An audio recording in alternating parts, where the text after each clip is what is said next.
Hello students, आज के इस वीडियो में हम आपको बताने वाले हैं क्लास 9th का एक ब्यूटीफुल सा chapter the fundamental unit of life को।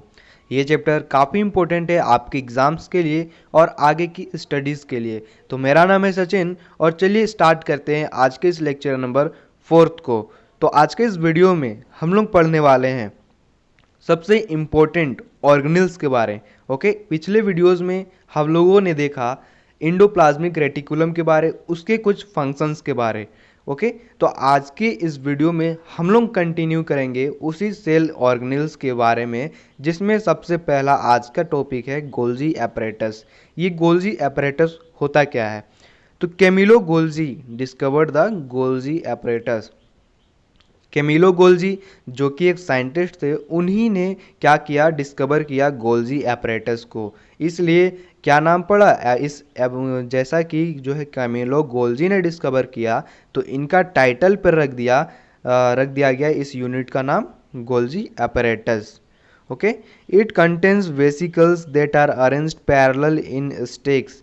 ये क्या कंटेन करता है? कुछ वेसिकल्स को कंटेन करता है जो कि पैरेलल में होते हैं। देखिए, वेसिकल्स किसको बोला जा रहा है? तो ये जो है वेसिकल्स, इसको बोला जा रहा है वेसिकल्स, जो कि कैसे अरेंज्ड है। देखिए, आपको दिखाई दे रहा है पैरेलल, सब एक दूसरे के अरेंज्ड है यहाँ के vesicles. These stacks are called cisterns. और ये जो स्टेक्स आपको दिख रहे हैं, इन सभी को हम लोग कह सकते हैं cisterns. Okay, this vesicles have their own membranes. और यहाँ पर आपको जितने भी वेसिकल्स दिख रहे हैं, इनके सभी के पास क्या होता है? अपना खुद का मेम्ब्रेन होता है, मीन्स अपना खुद का एक कवरिंग होता है। These membranes are sometimes connected to those of the endoplasmic reticulum। और ये जो मेम्ब्रेन्स है, ये कभी कभी जो है वो क्या हो जाता है, कनेक्ट हो जाता है आपका एंडोप्लाज्मिक रेटिक्यूलम से। ओके, चलिए next slide. Function of Golgi apparatus. अब देखते हैं गोल्जी एपरेटस का फंक्शन क्या होता है, ये क्या काम करता है सेल के अंदर, क्यों ज़रूरत होता है, उन सभी पॉइंट्स को देखते हैं। सबसे पहला पॉइंट क्या कहता है कि Golgi apparatus carries materials synthesized by endoplasmic reticulum to different parts of the cell। देखिए क्या करता है कि ये गोल्जी एपरेटस का काम होता है कि ये जो मटेरियल मीन्स एंडोप्लाज्मिक रेटिकुलम में जो मटेरियल बनते हैं, उन मटेरियल को ये गोल्जी एपरेटस एक जगह से दूसरे जगह मीन्स सेल के एक पार्ट से दूसरे पार्ट तक पहुंचाता है। ठीक है, गोल्जी एपरेटस का ये काम होता है। The material is stored and packed in vesicle. और जो मटेरियल वो एक पॉइंट से दूसरे पॉइंट तक ले गया, तो वो मटेरियल को गोल्जी एपरेटस स्टोर करके रखता है और उसको पैक करता है वेसिकल्स में, जैसा कि आप लोगों ने पिछले फिगर में देखा। नेक्स्ट फंक्शन क्या है? तो फॉर्मेशन ऑफ कॉम्प्लेक्स शुगर। ये जो गोल्जी एपरेटस है, ये एक कॉम्प्लेक्स शुगर का फॉर्मेशन करता है। ठीक है, और इसका काम होता है फॉर्मेशन ऑफ लाइजोसोम्स। ये एक लाइजोसोम्स का फॉर्मेशन भी करता है। अब लाइजोसोम्स क्या होता है तो देखते हैं आगे के स्लाइड्स में। ये देखिए लाइजोसोम क्या है? तो they are single membrane vesicle which are responsible for cleaning the cell. They can digest any foreign materials such as food or bacteria and even the worn out cell organelles। देखिए ये क्या करता है, ये एक सिंगल मेम्ब्रेन वेसिकल वाला cell organelle होता है। ठीक है, इसके पास सिर्फ और सिर्फ एक सिंगल मेम्ब्रेन होता है, तो इसलिए हम लोग इसको कह सकते हैं कि ये इसके पास एक सिंगल मेम्ब्रेन वेसिकल वाला क्या है, आपका सेल ऑर्गेनेल है, जिसका काम क्या होता है, ये रिस्पॉन्सिबल होता है for cleaning the cell. Means आपके सेल में जो साफ सफाई का काम होता है, ठीक है, वो कौन करता है? तो लाइजोसोम करता है। कैसे साफ सफाई करता है? तो they can digest any foreign material, है ना, ये किसी भी तरह का फॉरेन मटेरियल को क्या कर सकता है? डाइजेस्ट कर सकता है। अब ये फॉरेन मटेरियल्स क्या चीज़ है? तो फॉरेन मटेरियल हम वो चीज़ को कहेंगे जो अंदर मतलब किसी सेल के बाहर से अंदर में जो आए। ओके, बाहर का कोई मटेरियल अगर सेल के अंदर आए तो उस मटेरियल को हम लोग फॉरेन मटेरियल कहेंगे। जैसे कि फूड हो गया, बैक्टीरिया हो गया, है ना। और यहाँ तक कि जो है वो सेल ऑर्गेनेल्स भी अगर सेल के अंदर जो है वो अनवांटेड वाला आ जाए तो उसको भी ये डाइजेस्ट करके साफ कर देगा। अब हम लोग देखेंगे कि कैसे जो है वो लाइजोजोम्स किसी भी फॉरेन मटेरियल को डाइजेस्ट कर देता है जब सेल के अंदर जो है वो कोई भी फॉरेन मटेरियल्स इंटर करता है तो, ठीक है। तो lysosomes are capable of doing so because they have digestive enzymes in them. अब देखिए ये जो लाइजोजोम्स है ये केपेबल होता है ऐसा काम करने के लिए, मीन्स डाइजेस्ट करने के लिए केपेबल इसलिए होता है क्योंकि इनके पास क्या होता है, डाइजेस्टिव एंजाइम्स होता है। These enzymes break the material and digest them. और यही जो एंजाइम्स होते हैं वो क्या करते हैं, उन मटेरियल्स को ब्रेक करते हैं, मीन्स जो आपका फॉरेन मटेरियल से वो जब अंदर आता है तो उन सभी को लाइजोसोम्स क्या करता है, ब्रेक कर देता है और उसको डाइजेस्ट कर देता है। This enzymes are synthesised by rough endoplasmic reticulum and packed into lysosome by Golgi bodies. अब देखिए ये जो आपका एंजाइम जो बना है वो कहाँ से बना है, तो ये एंजाइम बना है आपके रफ एंडोप्लाज्मिक रेटिकुलम के द्वारा। और ये एंजाइम को पैक किया गया है लाइजोसोम में, है ना। किसके द्वारा पैक किया गया लाइजोसोम में, तो गोल्जी बॉडीज के द्वारा पैक किया गया। तो देख सकते हैं यहाँ पर हर एक सेल ऑर्गेनेल्स जो है वो कैसे एक इम्पोर्टेंट रोल को जो है वो निभा रहा है, सब अपना अपना काम जो है काफ़ी अच्छे से यहाँ पर कर रहे हैं। नेक्स्ट क्वेश्चन क्या कहता है कि why lysosomes are called suicidal bags, या फिर कह सकते हैं सुसाइड बेग। ये काफ़ी इंपॉर्टेंट क्वेश्चन है और हर एक बार एग्जाम्स में आते ही आते हैं। क्यों हम लोग लाइजोजोम्स को सुसाइड बेग्स कहते हैं, तो क्या होता है रीज़न, तो if the cells own material gets damaged और dead gets that there are chances that lysosomes burst out thus digesting its own cell.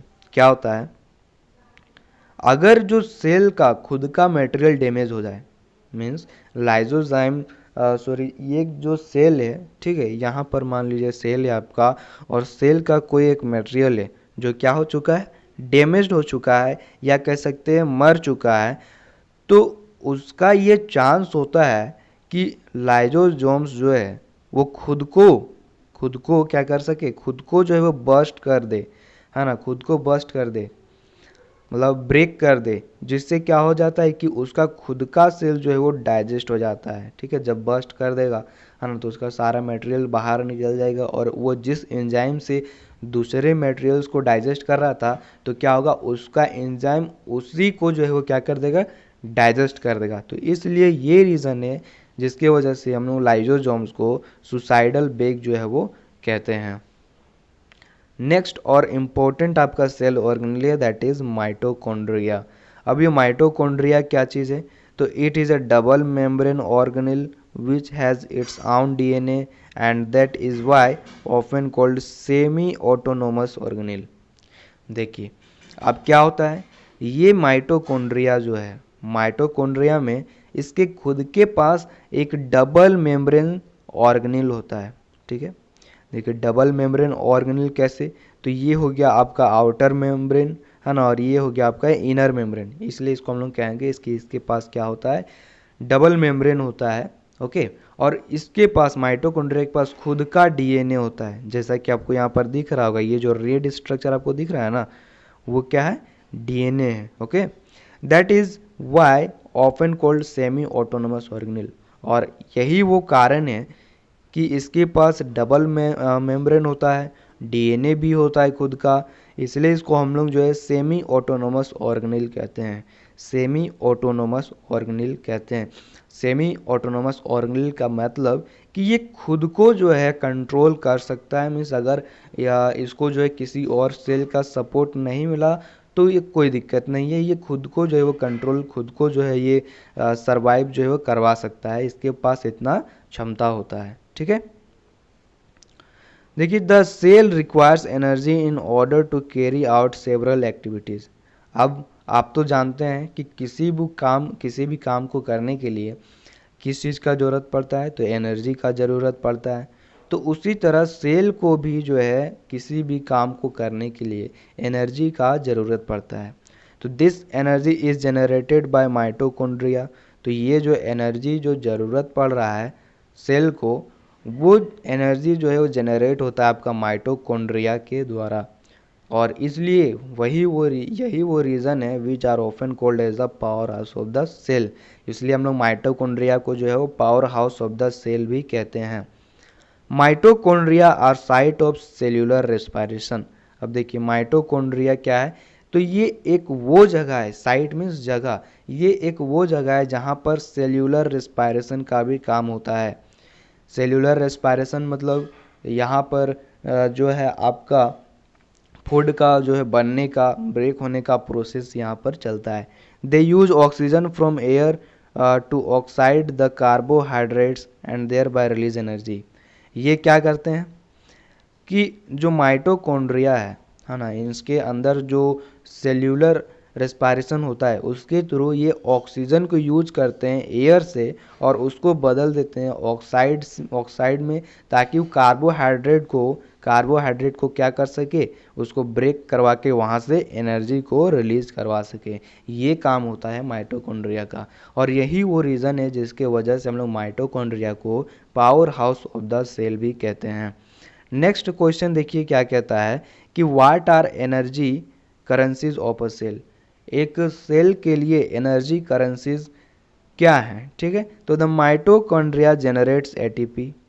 ये जो माइटोकॉन्ड्रिया है वो जनरेट करता है एटीपी को, है ना। ये एटीपी क्या है, तो एटीपी को हम लोग कहते हैं एडिनोसिन ट्राइफॉस्फेट। एटीपी का फुल फॉर्म क्या है, adenosine triphosphate, which are energy giving molecules of the cell that are often called as their energy currency।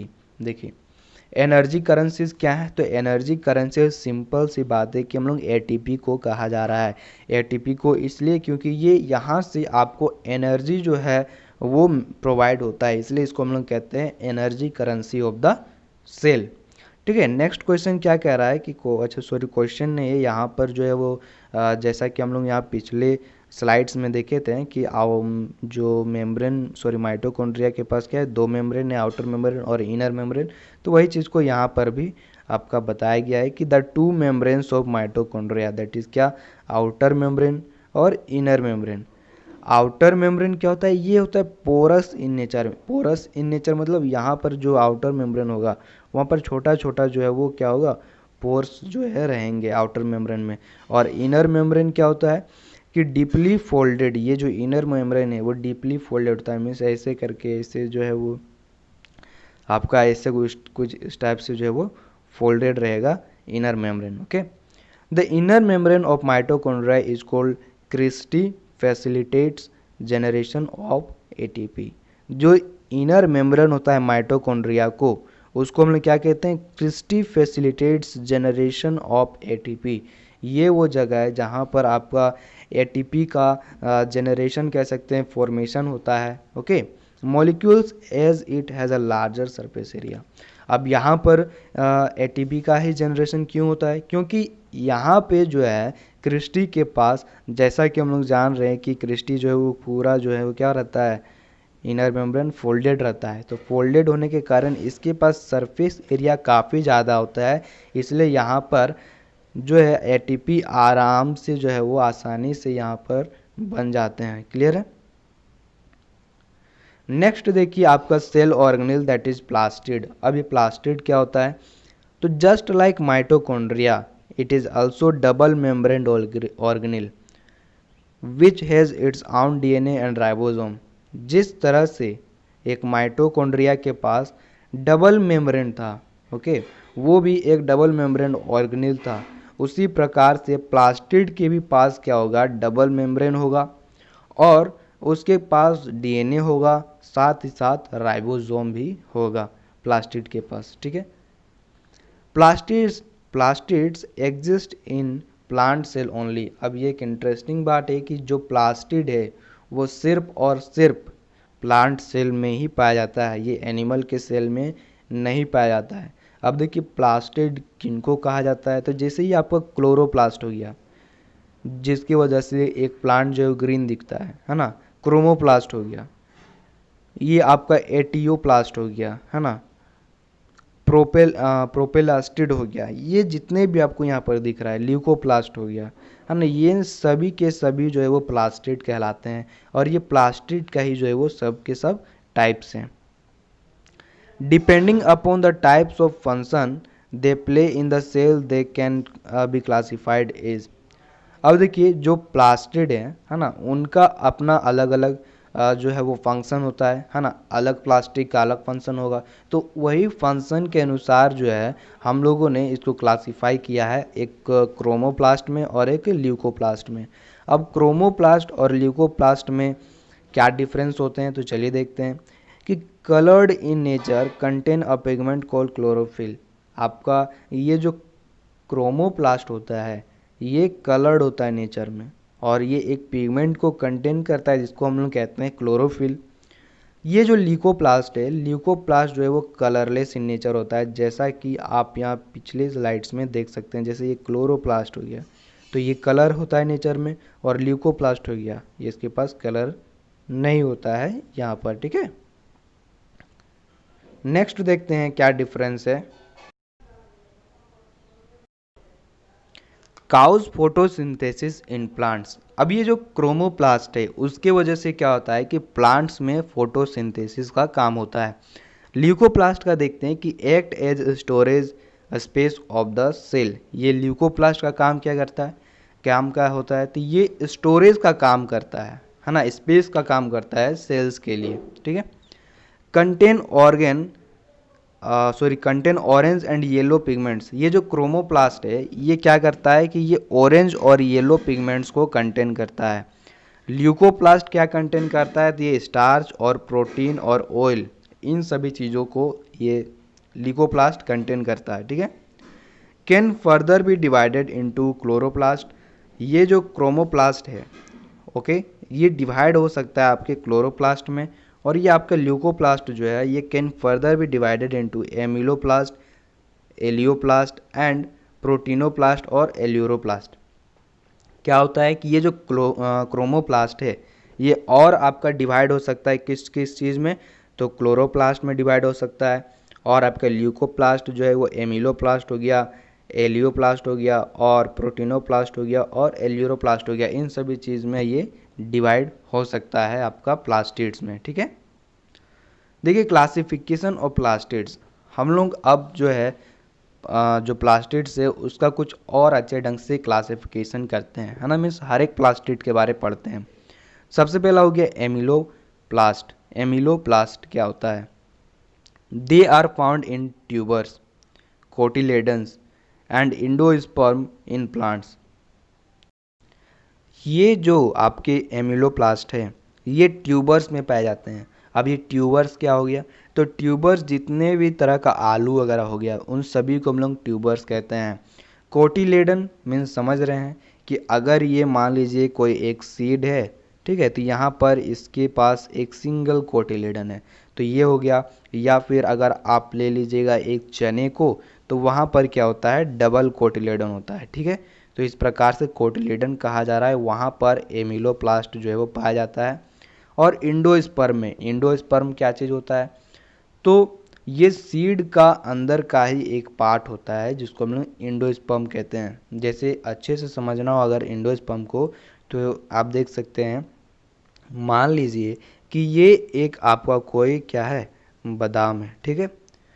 तो जैसे अगर कोई एक बादाम होता है उसको आप जन्म से मीन्स जैसे ही निकला बादाम, है ना, तुरंत उसको जो है वो कट कर दीजिए तो आपको जो है वाइट वाइट चीज़ जो है पूरा भरा हुआ दिखेगा वहाँ पर, वाइट वाइट चीज़, और छोटा सा बीच में एक सीड रहेगा। तो ये जो वाइट वाइट चीज़ है ये सभी चीज़ को हम लोग क्या कह रहे हैं, इंडोस्पर्म कह रहे हैं, ओके। और इन्हीं इंडोस्पर्म्स के यूज से, है ना, यही इंडोस्पर्म को क्या करता है, ये सीड जो है वो खाता है और खुद को जो है वो मोटा कर देता है, जिसको हम लोग फिर क्या कहते हैं, उसको खाते हैं या फिर जो है अलग काम में यूज किया जाता है। तो इंडोस्पर्म समझ में आ गया क्या होता है। नेक्स्ट देखते हैं कि they are use to store starch. ये जो आपका एमिलोप्लास्ट है ये स्टार्च को भी स्टोर करने में यूज़ किया जाता है। ओके, अब नेक्स्ट क्या है कि इलायोप्लास्ट। इलायोप्लास्ट क्या होता है? They are found in epidermal cell of the plant, they store oil. अब देखिए इलायोप्लास्ट क्या होता है, तो ये आपका मीन्स प्लांट के सेल के एपिडर्मल सेल में पाया जाता है। एपिडर्मल सेल कहने का मतलब जैसे ये आपका कोई एक प्लांट है तो इसका जो सबसे आउटर जो लेयर होता है उसको हम लोग एपिडर्मल कहते हैं। ठीक है, एपिडर्मल लेयर कह सकते हैं। ओके, तो यहाँ पर इलायोप्लास्ट जो है वो पाए जाते हैं और ये इनका काम होता है ऑयल को स्टोर करना। प्रोटीनोप्लास्ट इसका काम क्या है, तो they are found in seeds and nuts. ये आपके सीड्स में और नट्स में पाए जाते हैं प्रोटीनोप्लास्ट, और इनका काम होता है प्रोटीन्स को स्टोर करके रखना। क्लियर है? नेक्स्ट है देखते हैं क्लोरोप्लास्ट। ये क्लोरोप्लास्ट क्या होता है, तो chloroplast are cell organelles that conduct photosynthesis in plants. Chloroplast वो सेल ऑर्गेनेल्स होते हैं जो फोटोसिंथेसिस को कंडक्ट करवाते हैं। कहाँ पर? प्लांट पर। ठीक है, ये देखिए ये आपका क्लोरोप्लास्ट है। इन क्लोरोप्लास्ट का काम क्या होता है? फोटोसिंथेसिस को कंडक्ट करवाने का काम होता है आपके प्लांट के सेल्स में। Okay, chloroplast is derive from Greek words chloro and plast. ये जो क्लोरोप्लास्ट है वो डिराइव हुआ एक ग्रीक वर्ड से जिसको हम लोग क्या कहते हैं, एक क्लोरो से डिराइव हुआ है और एक दूसरा प्लास्ट से डिराइव हुआ है, और उसका मतलब क्या होता है, तो which means green and plants respectively. Chloro means green और आपका प्लास्ट मीन्स प्लांट्स, तो ये दोनों का मतलब जो है वो डिराइव होता है। तो इसी के रिस्पेक्ट में हम लोगों ने क्लोरोप्लास्ट का नाम रख दिया। Chloroplast contain photosynthetic pigment called chlorophyll. ये जो क्लोरोप्लास्ट है वो कंटेन क्या करता है, एक फोटोसिंथेटिक पिगमेंट को कंटेन करता है जिसको हम लोग क्लोरोफिल कहते हैं। अलोंग विथ लिपिड्स, साथ ही साथ ये लिपिड को भी कंटेन करता है, कार्बोहाइड्रेट्स को भी कंटेन करता है, मिनरल्स हो गया, DNA, RNA, grana, thylakoid and stroma, इन सभी चीज़ों को जो है वो पाया जा सकता है आपका क्लोरोप्लास्ट में। अब ये लिपिड तो समझ में आ ही रहा होगा, हम लोग पिछले के लेक्चर्स में समझ चुके हैं। कार्बोहाइड्रेट्स भी तो आता ही होगा समझ में, मिनरल्स भी आता होगा, डीएनए आरएनए भी समझ में आ रहा है। अब ये बात है कि ग्रेना और थैलेकोइड और स्ट्रोमा क्या होता है, तो ये वो जगह है। ओके, जैसे देखिए ये आपको जो है थैलेकोइड यहाँ पर दिखलाया गया है। ओके, ये आपको यहाँ पर स्ट्रोमा दिखलाया गया है। ओके, और आपको जो है ग्रेना जो है, देखिए ग्रेना क्या है, इन एक यूनिट को हम लोग क्या कहेंगे, थैलेकोइड का, सॉरी ग्रेना पूरे को कहेंगे। ये जो पूरा आपको यूनिट दिख रहा है ना, राउंड राउंड, उन सभी को ग्रेना कहेंगे और उसका एक यूनिट को हम लोग थैलेकोइड कहेंगे। तो यहाँ पर क्या होता है, यहाँ पर आपका फोटोसिंथेसिस का काम चलता है ना, लाइट को रिसीव करना है, उसके हेल्प से फोटोसिंथेसिस करवाना है, तो उन सभी का काम जो है यहाँ पर चलता है। The main function of chloroplast are. अब क्लोरोप्लास्ट का मेन फंक्शन क्या होता है, तो सबसे पहला conducting photosynthesis in plant, plant में फोटोसिंथेसिस कंडक्ट करवाना। दूसरा प्रोटीन सिंथेसिस में। तीसरा रिलीज ऑक्सीजन में, मीन्स ये ऑक्सीजन को रिलीज करवाता है। और ये स्टोरेज ऑफ स्टार्च है ना, जो स्टार्च बनता है, फोटोसिंथेसिस हो गया, खाना बन गया। अब वो खाना को जितना यूज करना था प्लांट वो यूज कर लिया, उसके बावजूद जो एनर्जी बचेगा वो स्टार्च के फॉर्म में बदल जाता है। इसलिए हम लोग जो ये क्लोरोप्लास्ट होता है वो स्टार्च को भी स्टोर करके रखता है। क्लियर है? नेक्स्ट देखिए light dependent reaction in photosynthesis. अब लाइट डिपेंडेंट रिएक्शंस क्या होता है फोटोसिंथेसिस में, तो during photosynthesis chlorophyll absorb the light energy which is then use to for two molecules ATP and NADPH। देखिए क्या होता है लाइट डिपेंडेंट रिएक्शन में, कि जब फोटोसिंथेसिस होता है क्लोरोफिल में, ओके, तो ये एब्जॉर्ब करता है क्लोरोफिल लाइट एनर्जी को, और ये जो लाइट एनर्जी है उसको यूज़ कर देता है ये ATP और NADPH मॉलिक्यूल्स को बनाने के लिए। तो ये सब क्या है, ये सब दोनों एनर्जी करेंसीज है। ओके, नेक्स्ट देखते हैं नेक्स्ट जो पॉइंट है वो है थैलेकोइड। जैसा कि हम लोग पिछले यहाँ पर आपका देखे हैं फिगर में कि ये जो थैलेकोइड है और ये जो ग्रेनम है, ये स्ट्रोमा है, इन सभी के बारे जो है डिटेल में यहाँ पर हम लोग समझते हैं कि थैलेकोइड होता क्या है। They are pillow shaped compartments in the chloroplast. ये क्या है, ये एक पिलो शेप्ड कंपार्टमेंट्स होता है जो कि क्लोरोप्लास्ट में प्रेजेंट होता है। जैसा कि आप यहाँ पर फिगर पे देख सकते हैं कि एक पिलो जैसा मीन्स एक तकिए जैसा होता है कंपार्टमेंट जहाँ पर ये क्लोरोप्लास्ट में प्रेजेंट रहता है। The light dependent reaction in photosynthesis takes place in the thylakoid. और जो लाइट डिपेंडेंट रिएक्शन होता है फोटोसिंथेसिस में वो कहाँ पर होता है, थैलेकोइड में होता है। लाइट डिपेंडेंट रिएक्शन क्या होता है यहाँ पर आप देख चुके हैं। नेक्स्ट पॉइंट है आपका स्ट्रोमा। स्ट्रोमा क्या होता है, तो it is a fluid filled matrix in the chloroplast. ये एक फ्लूइड से भरा हुआ मैट्रिक्स होता है जो कि क्लोरोप्लास्ट में प्रेजेंट होता है। जैसा कि आप यहाँ पर फिगर में देख सकते हैं, यहाँ जो पूरा ये येलो कलर का जो फ्लूइड भरा हुआ है, इन पूरे फ्लूइड को हम लोग स्ट्रोमा जो है वो रेस्पेक्टिवली कह सकते हैं। It is colourless fluid that contain all the enzyme that are needed for light dependent reaction in photosynthesis। ये जो स्ट्रोमा होता है ये कलरलेस होता है और इसके पास हर एक वो चीज़ होता है, कह सकते हैं कि इनके पास एंजाइम होता है जो लाइट डिपेंडेंट रिएक्शन को करवाने में हेल्प करता है। नेक्स्ट पॉइंट है आपका ग्रेना। ये ग्रेना क्या होता है, तो stacks of thylakoid are called grana. अब ये जो थैलेकोइड है, थैलेकोइड हम लोग क्या देखें, ये एक यूनिट है थैलेकोइड। अब अलग अलग यूनिट मीन्स थैलेकोइड को जोड़ दिया जाए, एक स्टेक में बना दिया जाए, तो इसको हम लोग कलेक्टिवली क्या कहेंगे, ग्रेना कहेंगे। Okay, they are found in the stroma. अब ग्रेना कहाँ पाया जाता है, स्ट्रोमा में पाया जाता है। They provide a large surface area so that reaction of photosynthesis can takes place. ये जो है लार्ज सरफेस एरिया को प्रोवाइड करता है जिससे फोटोसिंथेसिस का रिएक्शन जो है वो हो सके। नेक्स्ट देखिए सेल ऑर्गेनेल क्या है, तो ये है वेक्यूल्स। अब वेक्यूल्स क्या चीज़ होते हैं, तो vacuoles are the place where cells can store the liquids and solids. They present in both plants and animals but the plant vacuole are bigger in size and the animal vacuoles is smaller in size. देखिए क्या होता है कि जो vacuoles होते हैं वो ऐसे जगह है जहाँ पर सेल जो है स्टोर करता है लिक्विड मटेरियल्स को और सॉलिड मटेरियल्स को। ये जो वेक्यूल्स है आपका प्लांट और एनिमल दोनों में पाए जाते हैं, लेकिन डिफरेंस बस यही है कि जो वेक्यूल्स प्लांट में पाया जाता है वो बिगर होता है साइज में, और जो वेक्यूल्स एनिमल में पाया जाता है वो यहाँ पर नहीं लिखा गया है, तो ये क्या होता है, स्मॉलर होता है साइज में। और ये देख सकते हैं, ये है आपका वेक्यूल्स का फिगर। अब देखिए प्लांट सेल वेक्यूल और एनिमल सेल वेक्यूल में क्या डिफरेंस है उनको समझते हैं। तो plant cell vacuoles store the materials that is required for the plant to stay alive such as water. ये जो प्लांट सेल में जो वेक्यूल्स पाए जाते हैं उनका काम क्या होता है कि वो वैसे मटेरियल को स्टोर करके रखते हैं जो प्लांट को ज़रूरत होता है। जैसे कि वाटर हो गया, वाटर प्लांट को ज़रूरत है, तो वैसे मटेरियल्स को ये वेक्यूल प्लांट में स्टोर करके रखता है। अब एनिमल सेल में क्या होता है कि animal cell vacuoles contain food items in unicellular organism. जो एनिमल सेल वेक्यूल्स होते हैं वो फूड आइटम्स को जो है स्टोर करके रखते हैं कहाँ पे, तो यूनिसेल्युलर ऑर्गेनिजम्स पे। Plant vacuoles maintain the turgidity of the plant cell. अब ये क्या है, प्लांट सेल वेक्यूल जो है वो प्लांट सेल को टर्जिड प्रोवाइड करता है। क्लियर है। Animal vacuoles can also expel water and waste out of the cell.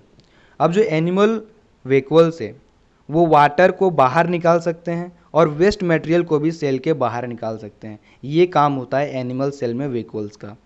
Plant cell generally contain a single large vacuole. जैसा कि हम लोगों ने पिछले लेक्चर्स में मीन्स पिछले स्लाइड में देखा कि जो प्लांट है वो एक सिंगल लार्ज वेक्यूल को कंटेन करता है, लेकिन एनिमल सेल वेक्यूल्स में क्या होता है कि animal contain several small vacuoles. इनके पास बहुत सारे छोटे छोटे वेक्यूल्स जो है वो प्रेजेंट होते हैं। Plant vacuoles are present in centre of the cell. Plant में जो वेक्यूल प्रेजेंट होता है वो सेल के एकदम सेंटर पर प्रेजेंट होता है, लेकिन animal vacuoles are scattered throughout the cell. लेकिन अगर हम एनिमल्स में वेक्यूल्स को देखें तो वो पूरे सेल्स में जो है वो अलग अलग जगह पर फैला हुआ होता है।